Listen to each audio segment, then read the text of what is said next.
Good evening, gentlemen. It's your favorite commissioner coming at you once again, pre-recorded for another edition of the League 10 recap. This week we are through week 4, so respectable way in, not quite half or a quarter of the way, but I mean, getting to the point now where we can start figuring out some trends, seeing how things are going to fall, how things are going to actually work out versus just kind of making some educational guesses based on the first couple weeks. So, without further ado, like I said in the previous video, that I'm going to try to include some other stuff, and I came up with something to look at that may be of interest to you, maybe not, but we're going to dive right into it, and we'll include some of that stuff. So, I'm going to open my my trusty Pivo here. Yeah. Goddamn craft beers. Yummy pistachio. All right, let's take a first look at the first matchup. Let's see. Loading. Keep that matchup loading. First matchup is between Mitch and Tim. Tim, congratulations, you snuck out another win. 3-1. Tim is in fourth place. Beats Mitch 135 to 133. Mitch is 1-3 and in seventh place. Let's take a look at the matchup here super quick. Mitch had Joe Burrow get him exactly 20.8 points for Mitch. For Joe Burrow, he also had Dameon Pierce, 26 points, Church's favorite guy of the offseason for anybody who listens to our good old friend Church. He also had Kyler Murray on his bench, 24 points. I mean, he didn't. If he would have started Kyler Murray over Joe Burrow, he would have won, but he didn't, so sucks to be Mitch. Tim, on the other hand, like I said, the big winner, 3-1 and in fourth place. He had Josh Allen showed up in that. I think it was the second half of that noon game. He really showed up, and they came back and beat Baltimore. He had 25 points. He also had Derrick Henry go off for 24 points, and something called Miles Sanders got him 30 points, and Mike Evans. Mike Evans, what do you have, like 2 touchdowns? Well, fuck. Miles Sanders had 2 touchdowns and 134 rushing yards and 22 receiving yards. He also had bench players. But I'm going to just include this in the matchups. Figured maybe you guys would, like I said, get a kick out of this. Sorry, text messages. Turn my phone upside down. The first thing that we're going to get into is I thought it'd be fun, since we're 4 weeks in, to go through and see how people's keepers and first round picks have fared so far this year. So let me just do a little something here. Go like this. Sorry, should have had this prepared, but I didn't. I'm going. The rankings that I'm using here is basically how Yahoo has them. I believe it's kind of by the points they scored. I don't know if it really takes anything else into consideration, but take it with a grain of salt. But I think it is a pretty good indicator, these rankings, of how people or how players have done. So first, Tim. His first round pick and his keeper were both Derrick Henry. So, 2 birds stoned at once here. Derrick Henry is ranked 34th amongst all fantasy players, and this also includes our scoring. So it's not like in general. This includes the way we score it exactly. So that factors in. Derrick Henry is 34th ranked player in fantasy, and Tim kept him with the first round pick. So Tim, right now Derrick Henry is playing at a third round pick level, and you got him in the first, so that is not good value for you. Mitch, on the other hand, he got Joe Burrow in the 14th round, and right now Joe Burrow is the 14th best player in fantasy football. So Mitch, you got a 14th round player for a second round pick. Congratulations. Oh, sorry, I should say Tim, not third round pick, fourth round pick, because it's 34, so it would have been into the fourth round. Sorry. Mitch, on the other hand, also had Joe Mixon in the first round, 57th player overall in fantasy so far this year. That's a 6th round pick. Mitch took him in the first round, so not good value there. So Joe Burrow, unfortunately, is not doing enough, no matter how good the value is for Mitch, not doing enough to carry his team. Next matchup, let's dive into that, is between the battle. Someone's had to go. It's battle of the roommates, Perk versus Corey. This is Gay. Webster's bench warmer. Let's take a look at the matchup here, and sorry to say, I feel like this is kind of keeping a trend with last year. Corey snuck out a win. Who would have known? Perk lost 139 to 149. Let's take a look at the matchup here. Perk had 24 points from Deebo Samuel, 25 points from T. Higgins, and 24 points from his defense. When your defense is your second highest point getter on your team. That's not a good thing. Although, I mean, I usually reference this at least once per recap. 139 points. Usually you should win with 139 points, but Corey said, not going to happen. He had Mr. Unlimited Russell Wilson, 28 points, or 27.48 points out of him. He also had Travis Kelce get him 24 points and 26 points out of Christian McCaffrey. These guys, their perk, his keeper was Deebo Samuel, the aforementioned Deebo Samuel, in the 6th round. And Deebo Samuel right now is the 41st overall player in fantasy. So he is performing at just into a 5th round clip, and you got him the 6th. So not bad value. But let's be honest, him putting up that 24 points this week definitely helped. He kind of came out. On the other hand, Dalvin Cook, ouch. I mean, we all know it as Vikings fans, but right now Dalvin Cook is ranked 111th player overall. And Perk took him in the 1st round. So he got a player that that is performing at technically 12th round clip.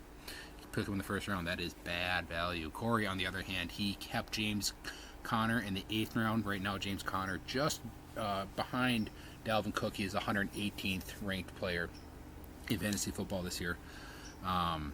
So not good value there, but better value than Dalvin Cook in the 1st round. Christian McCaffrey, sorry, I was getting ahead of myself there. Right now, Christian McCaffrey is the 24th ranked player in fantasy. Through 4 weeks, he hasn't got hurt, so he's outperforming, I think where everybody thought he would be. But still, 1st round pick, he got him, he's basically a mid-3rd round guy right now, so not good value. But hey, Corey, congratulations on your 1st win. You are 1-0 and in 8th place. Perk 0-4, the only guy to win, the only guy to yet to get a win, 10th place. Take a look at the next matchup between Matt and Brandon. And Matt, man,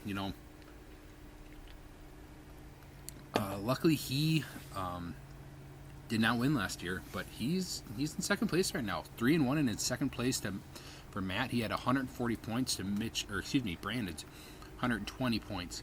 Like I said, Matt 3-1 and in 2nd place, Brandon 2-2 and in 5th place. While I'm waiting for the matchup to load, sorry, the internet here is a little brutal. Let's take a look at the keeper, the performance thing. Matt kept Mike Williams in the 7th round.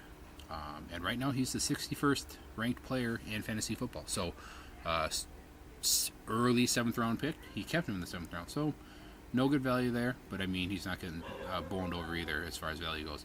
On the other hand, Jonathan Taylor, number 1 overall pick with a bullet this year for I think just about every fantasy football draft. 87th overall. Ouch. Not good for that. So yeah, not good there. Brandon, on the other hand, he did not keep anybody. He pulled the Don and did not keep anybody. So really no value there. Although, his team was so dog shit last year. There's nobody worth keeping. So.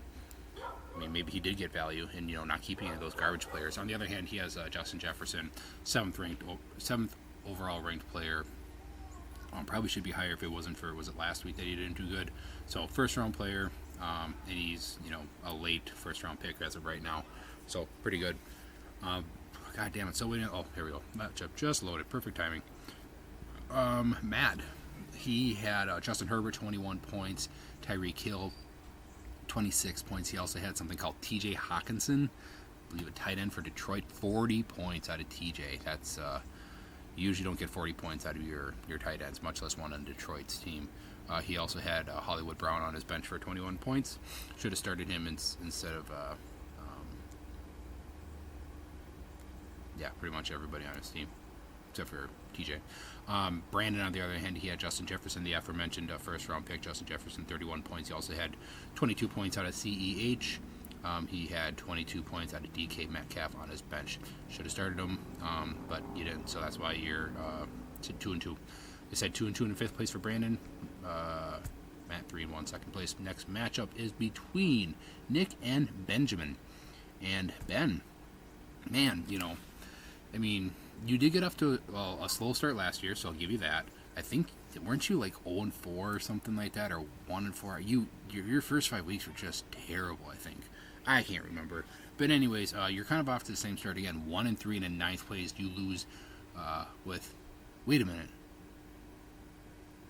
Huh.